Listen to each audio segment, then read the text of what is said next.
Hello and welcome to Tax Matters. I am Chiamaka Ohaochi. This last week was an interesting one.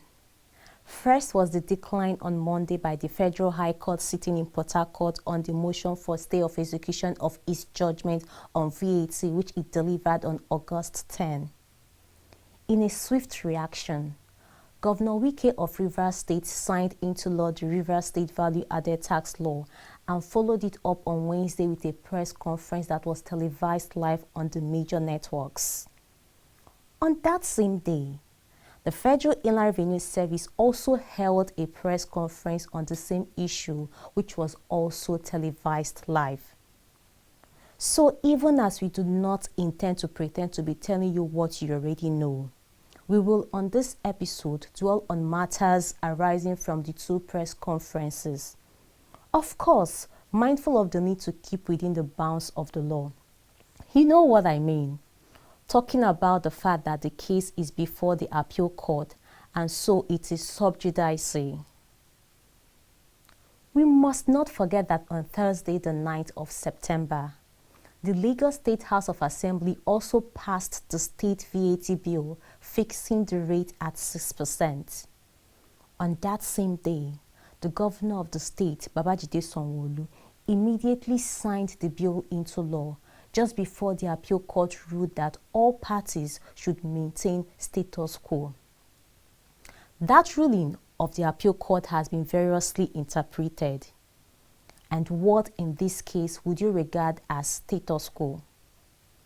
Is it the situation before the judgment of the Federal High Court on August 10, which means that the FRS continues to collect VAT?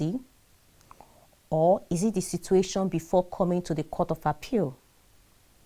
As a matter of choice or policy, if you like, we have decided not to partake in that debate. Erudite lawyers have spoken on the matter, and we leave it to you to chew on their comments.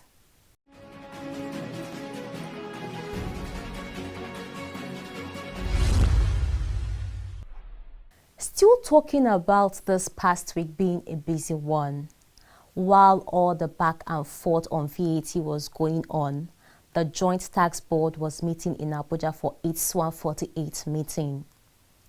The theme of the meeting was achieving effective and efficient stamp duties and other related taxes for enhanced revenue generation in Nigeria.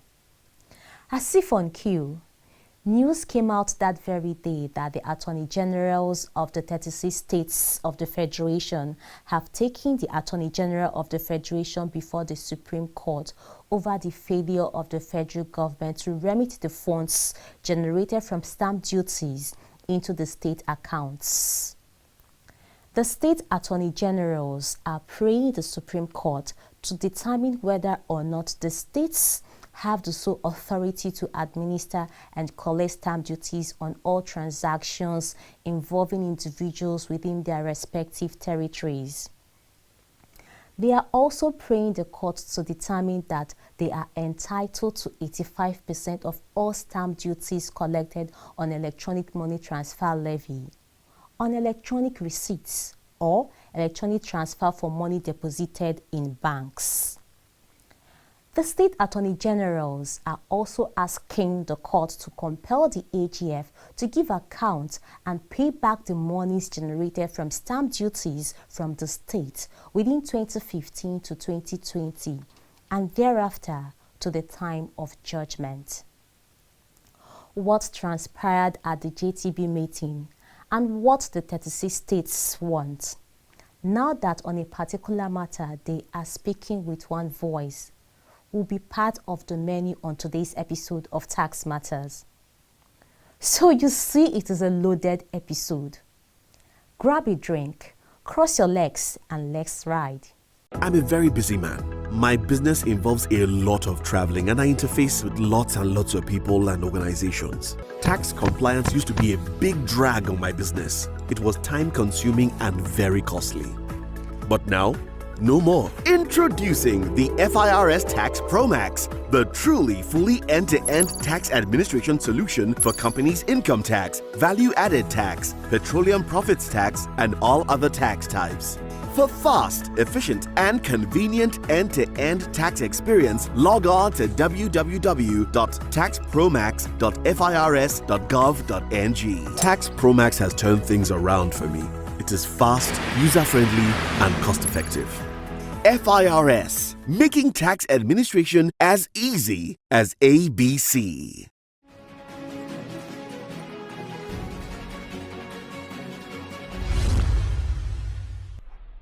Yes, TaxPro-MAX, the new kid on the block. TaxPro-MAX has been introduced by the FIRS to make tax administration even easier than ABC. In fact, at the press conference that was held by the FIRS on Wednesday, the 8th of September, TaxPro-MAX came up. What we have done now with TaxPro-MAX is that we are managing the life cycle of a taxpayer using technology. From the time a taxpayer registers up until the time, because the ultimate is the taxpayer getting their tax clearance certificate. Now recall that in the past, when a taxpayer is registering as a taxpayer in order to be issued their tax identification number, you typically will bring your CAC registered documents, your CO7 listing your directors and all that, but we don't have to do all that now.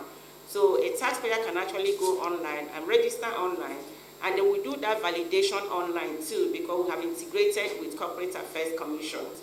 Now, another aspect of what has happened again as a result of deploying TaxPro-MAX is what is important to a taxpayer is when they are paid or when they issue contracts and they are paid, the payee automatically deducts withholding tax from the taxpayer and remits it to FIRS.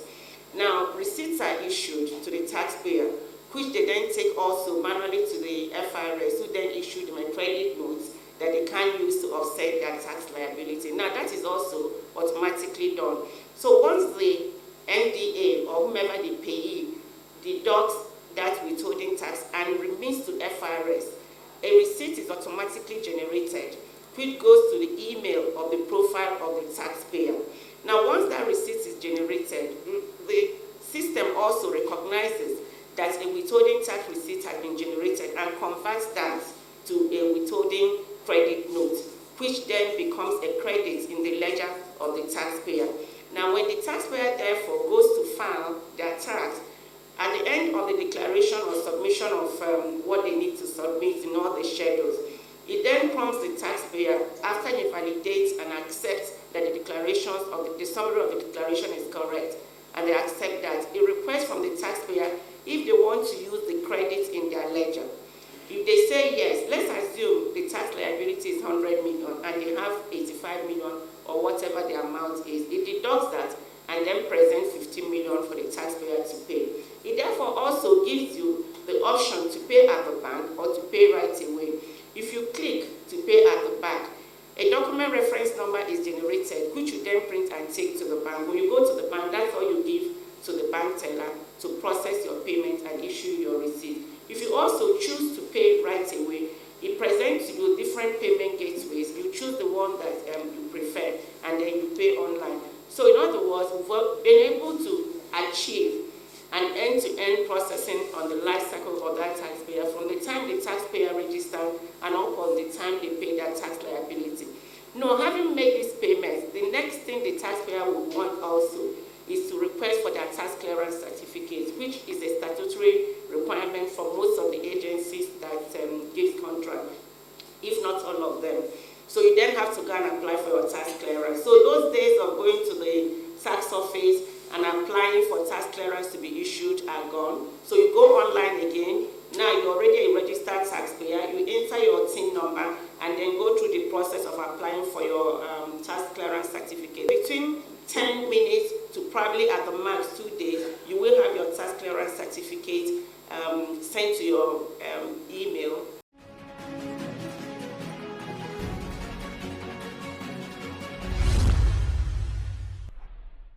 Back to VAT. Value-added tax was invented by a French economist, Maurice Lévy, in the year 1954 and came into being in France on April 10 of that year.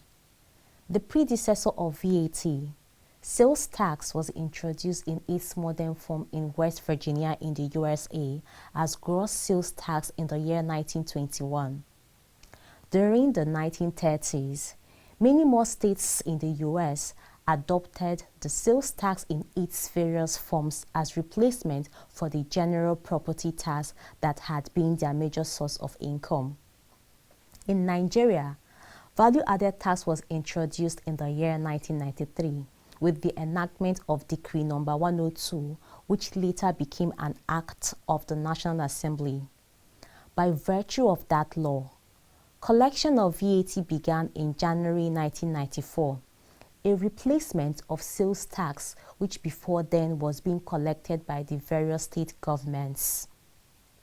In the midst of all the fuss that VAT has generated in recent weeks, we found something that transpired at the FRS press conference instructive. And that's talking about what really is the feature or elements of VAT as it is presently operated in Nigeria. VAT is administered on behalf of the Federation and not on behalf of the federal government. And by that, I mean that VAT tax is administered on behalf of the 3 tiers of government we have in Nigeria. The 774 local governments, the 36 states, and the Federal Capital Territory, and the federal government. The revenue arising from VAT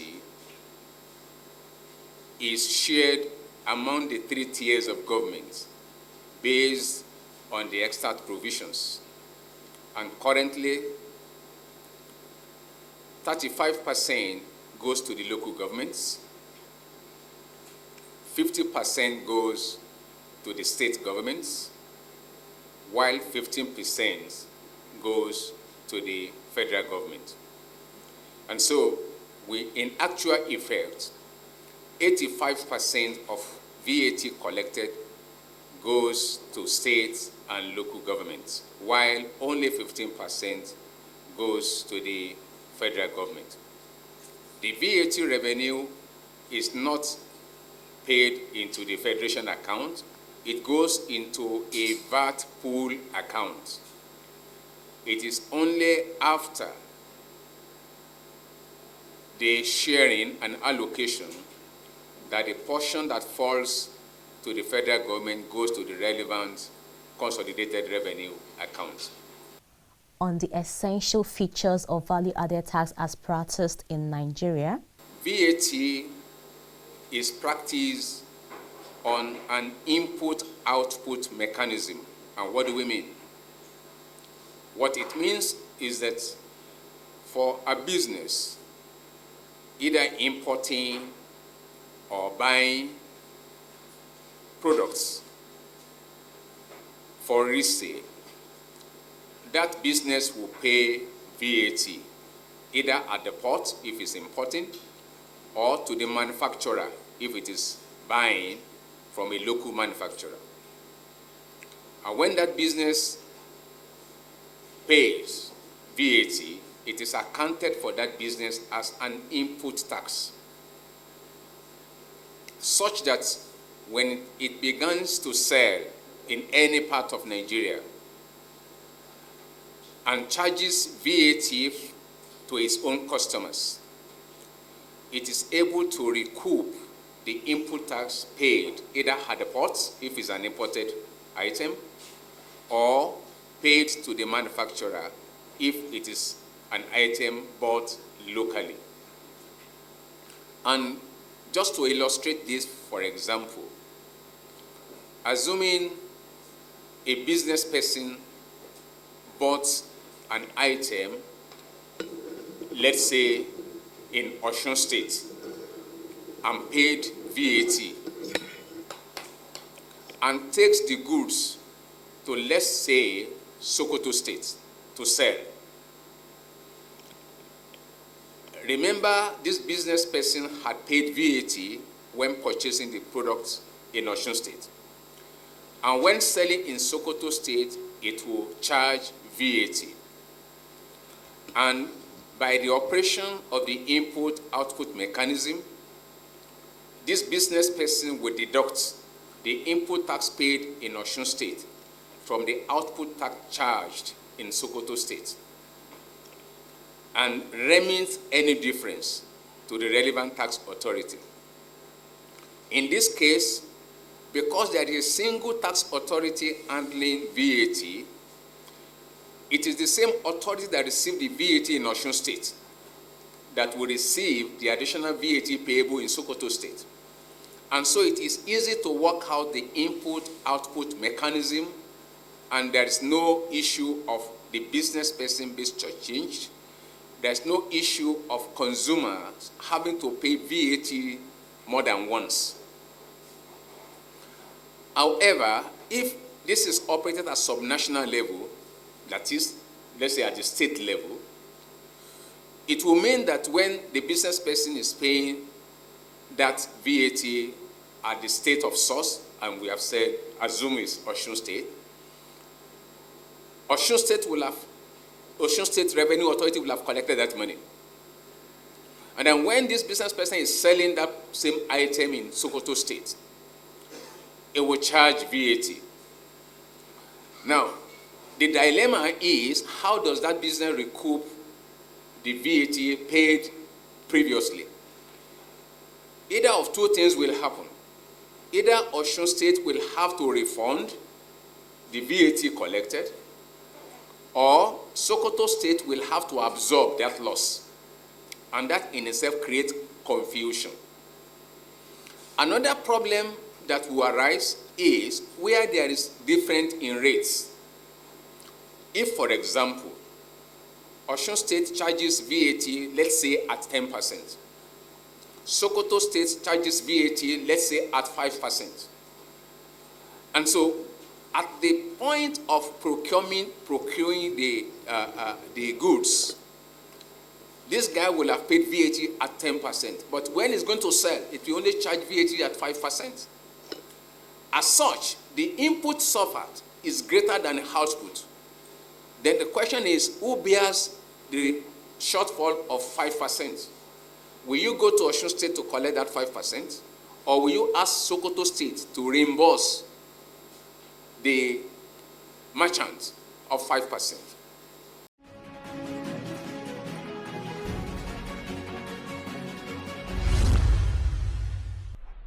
I'm a very busy man. My business involves a lot of traveling, and I interface with lots and lots of people and organizations. Tax compliance used to be a big drag on my business. It was time-consuming and very costly. But now, no more. Introducing the FIRS TaxPro-MAX, the truly fully end-to-end tax administration solution for companies' income tax, value-added tax, petroleum profits tax, and all other tax types. For fast, efficient, and convenient end-to-end tax experience, log on to www.taxpromax.firs.gov.ng. TaxPro-MAX has turned things around for me. It is fast, user-friendly, and cost-effective. FIRS, making tax administration as easy as ABC. Thank you for still being there. On Thursday, the 9th of September, the Joint Tax Board held its 148th meeting in Abuja. Of course, you know that the JTB is constituted by the revenue authorities of all the 36 states and the FCT, and is led by the FIRS. The FIRS chairman is the chairman of the Joint Tax Board. Other members include the Nigerian Customs Service, the Federal Road Safety Commission, a representative of the Federal Ministry of Finance, RAMFAC, the Nigeria Immigration Service, and the CITN. The theme of the one-day meeting was achieving effective and efficient stamp duties and other related taxes for enhanced revenue generation in Nigeria. Highlights of the one-day meeting include the chairman's State of the Board's address. It is with great pleasure that I welcome you all to the 148th meeting of the Joint Tax Board, which has his theme. achieving effective and efficient administration of stamp duties and other related taxes for enhanced revenue generation in Nigeria. Stamp duties has for a long time been a stone that was rejected by the builders, and before our very eyes, it is becoming a cornerstone in the annals of revenue generation in our country. So much that other non-tax entities have sought to encroach into the territory of tax administration just to savour from the new gold of revenue generation in Nigeria. Like you are all aware, stamp duty has increasingly become a topic for conversation, at least under controversial circumstances. However, today, there are new challenges that we are confronted with, and they pose a huge hindrance to the administration of stamp duties in our country. Mr. Nami had this charge for his colleagues. I want to also emphasize that the responsibility for generating revenue for the states and the nation is a unique opportunity and call to national service. While heeding this call, one must be selfless, above board, and have national interests above all other interests at heart.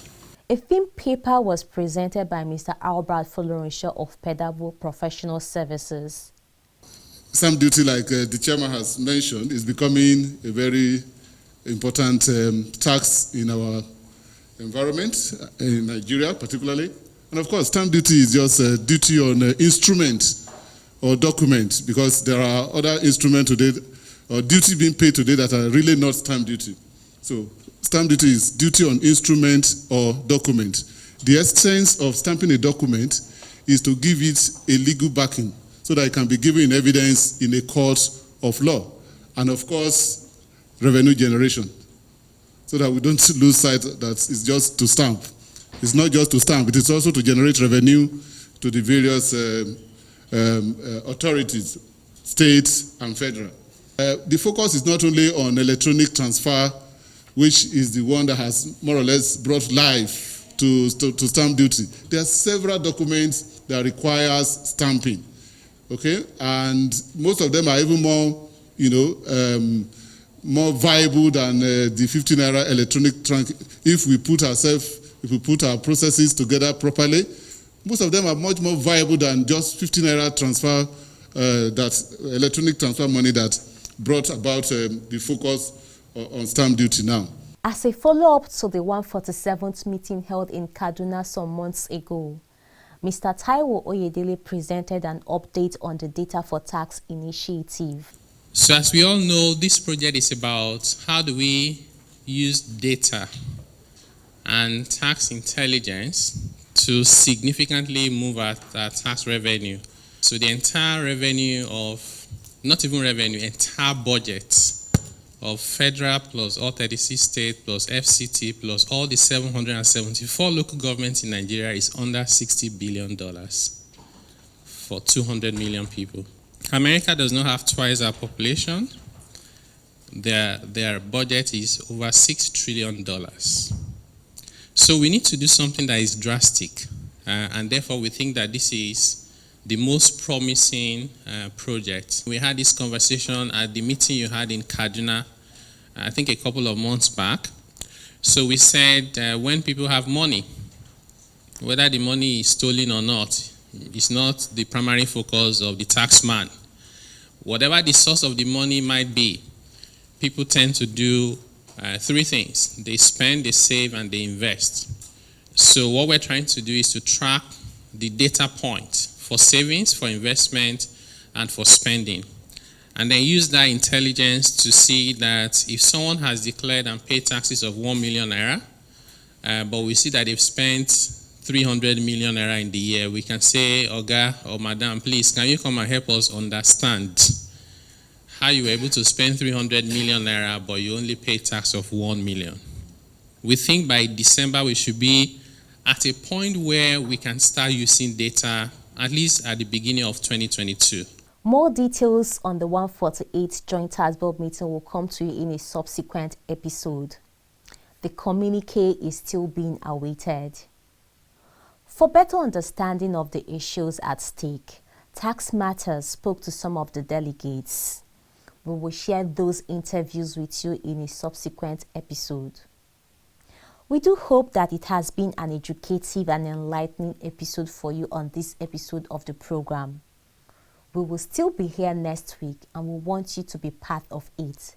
Keep a date with us. Remember, there is nothing bad about the ember months. September, October, November, December. What you need to do is to drive safely. Don't overspeed and don't drink before you drive. Stay safe. See you next week.